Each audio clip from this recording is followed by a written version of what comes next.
Hello friends मुजित आज आम दशम श्रेणी जीव विज्ञान प्रथम अध्याय पोषण विषय रे पढ़िबा ता सहित खाद्यर प्रकार भेद विषय रे मध्य आलोचना करिबा। पोषण पार्ट 1 रे आज आम 30 टी ऑब्जेक्टिव क्वेश्चंस विषय रे आलोचना करिबा।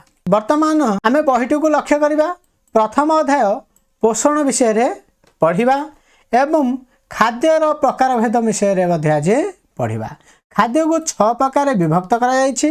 गोटे हूँ श्वेतसार, पुष्टिसार, स्नेहसार, धातुसार, विटामिन, जल विषय रे आमे हेडिंग वाइज आलोचना करिबा।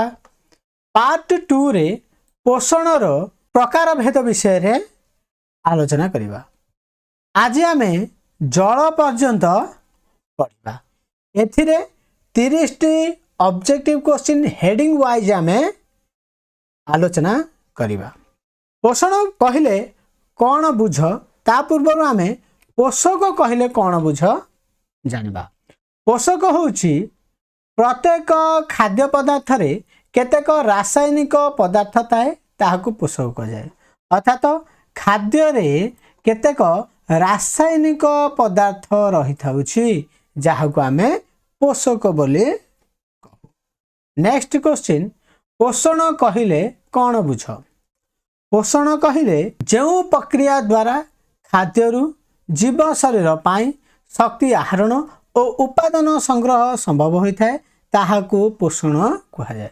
अर्थात खाद्यरु आमे कौन करछे जो शक्ति आहरण करुछे एवं उत्पादन संग्रह करुछे अर्थात श्वेतसार, स्नेहसार, पुष्टिसार, विटामिन, जल एगुड़िक जो प्रक्रिया द्वारा आमे संग्रह करुचे ताहाको पोषण बोले कहा जाए। नेक्स्ट क्वेश्चन जीव शरीर रे होउथिबा डैश प्रक्रिया पाई शक्ति आवश्यक। अर्थात आम शरीर रे जो शक्ति गुड़िक आमे आवश्यक करछे ताहा क्यों प्रक्रिया पाई जैव रासायनिक प्रक्रिया पाई। 4 नंबर कोष टिश्यू तथा अंग प्रत्यंगर गठन अर्थात शरीर गठन पाई एवं शरीर वृद्धि पाई एवं मरामती जहाँ क्षय पूरण निमते विभिन्न उपादान डैश जरिया रे मिली थाए। आंसर होची पोषण जरिया रे हमको मिली थाए। सबुज उद्भिद डैश प्रक्रिया रे निज खाद्य निजे प्रस्तुत करथांती। क्यों प्रक्रिया द्वारा आलोक शोषण प्रक्रिया द्वारा सबुज उद्भिद निज खाद्य निजे प्रस्तुत करिथांती। क्वेश्चन नंबर 6 सरल खाद्यर डैश घटी सेथिरु शक्ति मोचित होइथाय। सरल खाद्यर दहन बा जारण घटिले सेथिरु आमे शक्ति पाई थाउ। 7 नंबर जीव शरीर रे शक्ति मोचन एक तथाकथित डैश प्रक्रिया। शक्ति मोचन टेकु आमे ध्वंसात्मक प्रक्रिया बोले कहि थाउ। शक्ति मोचन डैश रो एक उदाहरण शक्ति मोचन अपचयर एक उदाहरण। नेक्स्ट 9 नंबर चय कहिले कौन बुझ। खाद्यरु शरीर गठन पाई आवश्यक उत्पादन सृष्टि हेबा गठनमूलक प्रक्रिया को चय कहा जाए। खाद्यरु आमे शरीर गठन पाई जो उपादान गुड़िक सृष्टि होउची ताहार गठनमूलक प्रक्रिया को आमे चय बोले कहू। डैश और डैश रो समाहार को चयापचय कहा जाए। चय और अपचयर समाहार को चयापचय कहा जाए। वर्तमान देखिबा खाद्यर प्रकार भेद। खाद्य को 6 भाग रे विभक्त करागला। गोटे होची श्वेतसार, स्नेहसार, पुष्टिसार, धातुसार, विटामिन और जल। वर्तमान आमे प्रथमे श्वेतसार रो क्वेश्चन विषय रे देखिबा। क्वेश्चन नंबर 11 डैश और डैश आमे खाउथिबा खाद्यर प्रधान श्वेतसार शर्करा और मंडद। आलू भात रुटी रे प्रचुर परिमाण रे डैश थाए मंडद थाए। नेक्स्ट क्वेश्चन 13 नंबर चीनी गुड़ आदि रे डैश जातीय श्वेतसार अधिक परिमाण रे थाए सुक्रोज जातीय श्वेतसार। फल रस पनीपरिबा रे डैश जातीय श्वेतसार अधिक परिमाण रे थाए ग्लूकोज जातीय श्वेतसार। अर्थात श्वेतसार ये दी प्रकार गोटे हूँ सुक्रोज आ गोटे ग्लुकोज। सुक्रोज केउं क्षीर रही है चीनी गुड़ आदि रही है एवं ग्लुकोजटा फल रस पनीपरिया आदि अधिक परिमाण में रही थाए। ग्लुकोज केउं केउं उपादान रे गठित तेणु ग्लुकोजर संकेतटी को मन रखा। ग्लुकोजर संकेत हूँ C6H12O6 अर्थात C अर्थात हूँ कार्बन, H अर्थात उजान, O अर्थात अम्लजान। यही उपादान गुड़ी को नहीं ग्लुकोज गठित होता है। वर्तमान देखा 16 नंबर कही कोशीय श्वसन बेले ग्लुकोजर जारण फल डैश और डैश सृष्टि होगा सह शक्ति निर्गत होता है। जितेबाला ग्लुकोजटा जारण होते कौन सृष्टि होचे ना अंगारकाम्ल सृष्टि होचे और जल सृष्टि होची। ग्लुकोजर संकेत कौन आगुरी कही ग्लुकोजर संकेत होची C6H12O6। 18 नंबर 1 ग्राम श्वेतसार प्राय डैश तापशक्ति निर्गत होता है। 16 किलो जूल तापशक्ति निर्गत होची गोटे ग्राम श्वेतसार। बर्तमान पुष्टिसार विषय रे आलोचना करिबा। शरीर वृद्धि एवं नूतन कोष और तंतु गठन पाई डैश खाद्य आवश्यक। पुष्टिसार खाद्य आवश्यक।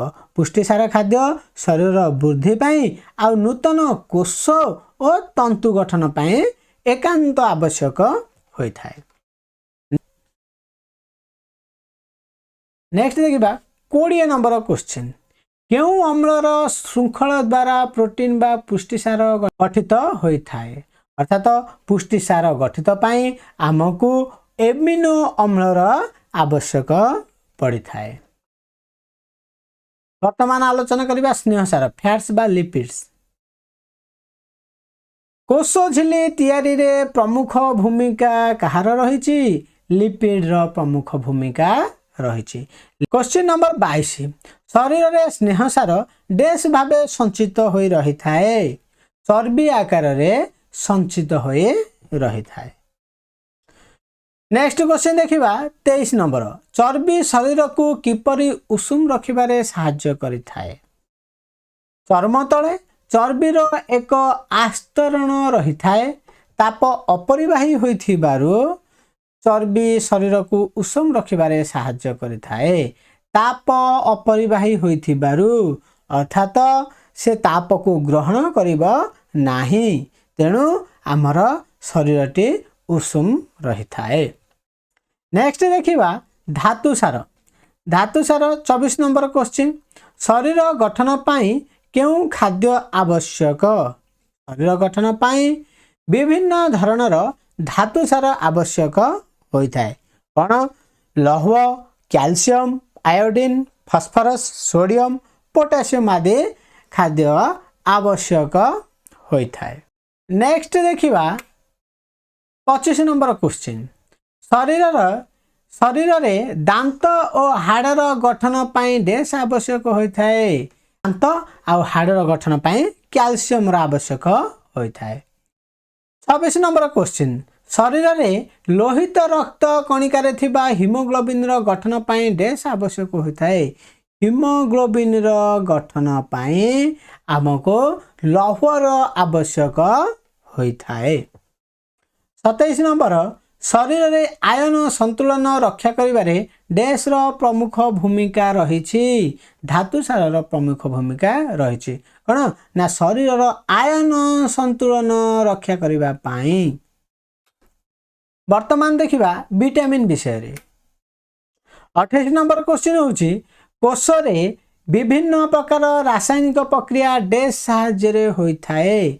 शरीर कोष रे विभिन्न प्रकार रासायनिक प्रक्रिया होची कहा द्वारा बा कहा साहाय्य रे हेता होची एंजाइम साहाय्य रे होए थाए। वर्तमान विषय रे आलोचना करिबा। कोष रे थिबा कोष रसर प्राय डैश भाग जल अटे। 70 रु 90 भाग जल अटे। 30 नंबर क्वेश्चन नंबर 30 झाल परिस्रा और निश्वास रे शरीर रु जल क्षय होता है। ताहार भरणा पाई प्रतिदिन प्राय 1.5 लिटर पानी पीवा उचित।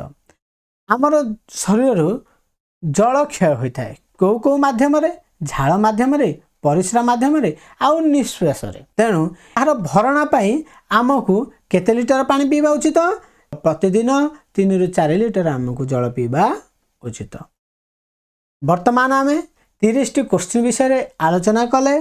नेक्स्ट पार्ट 2 रे आम पोषण प्रकार भेद विषय पढ़ा। जदि आपन को यह वीडियो टी भल लगी तेज आमको लाइक शेयर आउ कमेंट करंतु। Thank you for watching.